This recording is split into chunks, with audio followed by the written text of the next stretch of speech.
unrestricted challenger has entered the ring as Deandre Ayton was just bought out by the Portland Trail Blazers, making him an unrestricted free agent once he clears waivers in 48 hours. We're going to talk about what that means for the free agent market and more right after this. Welcome to the number one place for your daily basketball news and analysis, NBA Central. What's going on, basketball fans? Welcome to another episode of NBA Central, your number one spot for everything basketball related. I'm the host there, Hayes, but more importantly, you guys can follow the channel at NBA Central Pod on every social media platform we happen to be on. With that said, let's go ahead and get into this content for today, y'all. And Deandre Ayton was just recently, about the last hour and a half, bought out by the Portland Trail Blazers, making him an unrestricted free agent. Now, this is big. Deandre Ayton had about $30 million left on his contract, and so now he's become a buyout candidate. He's the number one center free agent on the market by far. I think that's clear there. Him and Miles Turner. You may put Miles Turner above him because of the defensive ability that Miles Turner has and has displayed consistently. But this is a pretty big shift in the free agent market because Deandre Ayton was a player that teams were kind of calculated they would have to trade for. I think a lot of people knew that he would be available. Apparently, the market was not there and did not materialize for him like the Portland Trail Blazers had hoped. So he gets bought out. He now gets to hit the unrestricted free agent market. While free agency opens tomorrow officially at 6 p.m. Eastern time, he's going to officially hit the market a day after that, right? But it gives him an opportunity to really, get in that free agent market and, see what happens here. With Hanson Yang being drafted by the Portland Trail Blazers, them already having Klingon there. Robert Williams is still there as well, even though they're looking to shop him. There really was no room for Deandre Ayton. They had to do something with that glut there. And I guess they decided with four centers on the roster to go ahead and make a buyout with him now. And that's the thing we're gonna see what happens with Deandre Ayton. More than likely, I want to be clear there, the more than likely outcome for this is that he's going to the Los Angeles Lakers. Him and Luka Doncic share an agent. The Lakers have a need for a center. I don't know how much he fits the defensive needs that the Lakers do have there, but it is something that the Lakers probably could look at as a one-year option, if not longer, to shore up their center position, get a guy in there, and then kick the can down the road if they decide to do so. Teams could sign him to a 2+1, maintain some early bird rights if he opts out and maintains some flexibility there. So there is something to take a look at when it comes down to that. But now with having Klingon and Yang there, that's probably the center rotation of the future. And so now Deandre Ayton gets to go in the unrestricted free agent market, in a market that could be very center friendly, right? Not a lot of big center name options out there on the market. The Golden State Warriors are another team that could be calling for Deandre Ayton as well, as they do have their full mid-level exception if they want to attack something with, and reportedly center is a position that they are looking for as well. So there's not going to be, I think, any lack of options for Deandre Ayton there. It really is based on, does he want to go to contender? Does he want to go to a team that's maybe younger, that maybe he has a chance of getting more money, more long-term deal with? Or is he fine taking something more short-term, rehabbing his value because he's had two pretty bad seasons with Portland, especially with being kind of phased out there, and then hitting the market again in 2026 after having a season of trying to, show teams that he can still play, that he's still engaged, things like that. And that's what we look out and see. It's going to be big. I think it's going to be really big when it comes down to it. And Deandre Ayton is a player that, while challenging, some people doubt and question his drive to be good, how much work he's willing to put in. He's been called lazy at times. He's still a player that's averaged 16.4 points per game on 59% shooting from the field over his time there. He averages 10 rebounds, right out of block, right out of steal per game. And the turnovers, only 1.7 turnovers to 1.6 assists. So the turnover to assist ratio is about even. But if you have a point guard that can do a lot of the distributing, and while Deandre Ayton likes to play his mid-range to high post game, get more back to the basket, if you're a team that's willing to do that, I don't know how much of a lob threat he would be for teams, but hasn't really been put in that situation too much. So we shall see what happens with Deandre Ayton. But he's definitely now an intriguing candidate out there on the free agent market for teams. But like I said, more than likely, if I had to put my finger on it, he's probably a Laker more likely than anything. And yet again, the Lakers are going to get something to help them at a position of need where they probably should have had to trade for. But, that's just how it goes with the Los Angeles Lakers. The rich always get richer in a case like that. But let me know what you guys think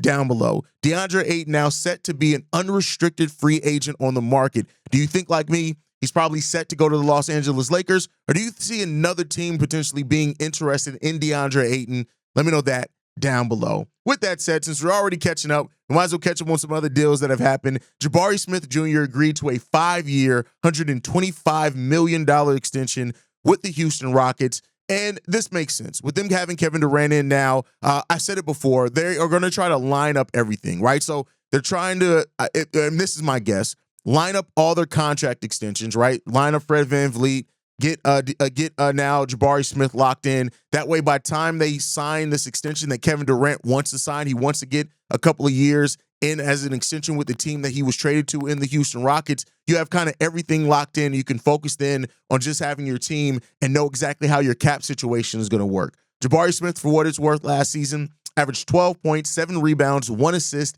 in 30 minutes. He shot 35% on three-pointers as well. He did only play 57 games due to a broken left hand and then came back to a bench role with Amin Thompson really stepping up for that team. But I think Jabari Smith is going to be really, big with Kevin Durant. He can learn behind Kevin Durant. So now when you look at the Houston Rockets, they've re-signed Ime Udoka. They re-signed Steven Adams. They signed Fred VanVleet. They also got Deshaun Tate, Aaron Holiday, Jeff Green. Everybody's done before June 30th, before the free agency officially started. So they have really set themselves up to be able to focus solely on doing what they need to try to get a title, because that's what Houston is now focused on, trying to win a title with this team, going as far as they can and teach these young players how to win now that you've gotten Kevin Durant here. And I'm not mad at it. I think the Rockets have gone about their offseason very focused, which is really good to be able to see them do that. And now we just got to see what comes next for the Houston Rockets. And can they get to the place that they hope? Is Kevin Durant going to have the needed impact, the desired impact of being able to come over to this Houston Rockets team? And what growth do you get from Jabari Smith, Amin Thompson, even Alperen Sengun, right? What do these players, Tari Eason, how do they step up and grow year after year is going to be a big thing as well for this Houston Rockets team. But getting Jabari Smith locked in, I think this is a pretty fair deal for him when it all comes down to it. And we're starting to see that close to $30 million ranges. That's going to be the new norm, basically, that people are making per season. So we'll see how all that shakes out and goes. Last bit of news before we get up out of here. Utah Jazz are seeking a Jordan Clarkson trade, but it seems like there are no takers right now for Jordan Clarkson. Now, this one comes from a Jazz reporter, Andy Larson, who says this.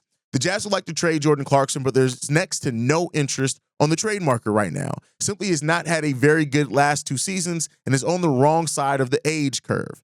And I also think it looks at it like this, right? I like to look at things, at the top-down version, right? Not to say that that's always get you the best view on it, but that's how I like to look at things. Teams are probably looking at the Jordan Clarkson thing and questioning and asking, is he a potential buyout candidate?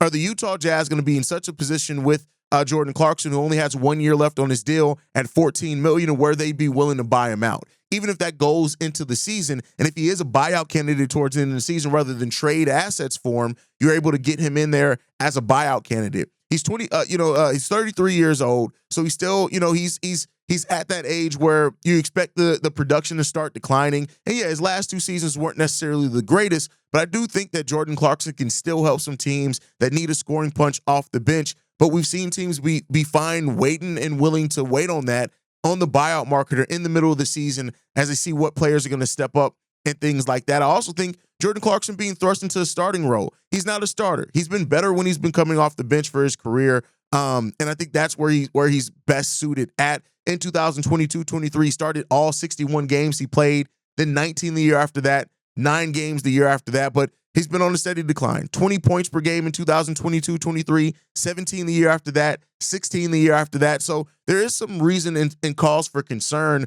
for teams that could be interested in Jordan Clarkson. But like I said, buyout candidate is what I look at as Jordan Clarkson too. I think that he's the type of player that is perfectly suited to wait for teams to wait to see if the Utah Jazz are just going to buy him out. And so we shall see what happens on that. But let me know what you guys think on all the topics today. DeAndre Ayton, is he destined to go to the Lakers? Or what other teams do you think could be interested in him? Did Jabari Smith get a good deal? And as far as Jordan Clarkson, is he a player that you think that teams could, after the first wave of free agency, circle back around to? Or do you think, like me, that he's a player that I think teams are going to really wait, try to hold out the Jazz and see Are they going to buy him out? And if not, maybe just wait for him to be an unrestricted free agent next year.